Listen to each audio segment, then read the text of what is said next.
Bleħina miksur il-mara spjegat li kien hemm żmien li ma kienx ikollha ikel fil-friġġ minħabba l-vizzji tax-xorb u tal-użura tal-akkużat.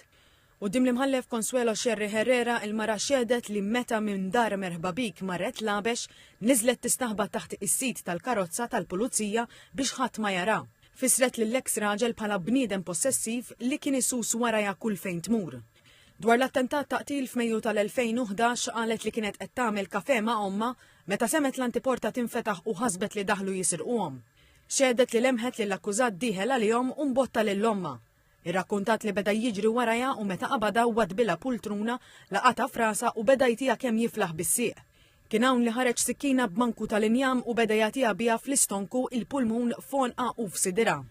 Dwar l-inċident f'Pembroke il-mara xedet li binta żgħira qaltilha li missiera iltaqa' ma' raġel u prova jixtri arma tan-nar tiswa 1000 euro biex joqtolha biha.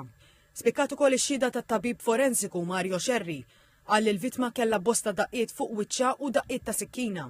Eżebixxa ma' 33 ritratt li kienu juru dbenġil u ksur allegatament ikkawżati mill-akkużat. Dr. Xerri qal ukoll li s-sikkina ddaħlet fil-pulmun u fil-fwied tal-vittma.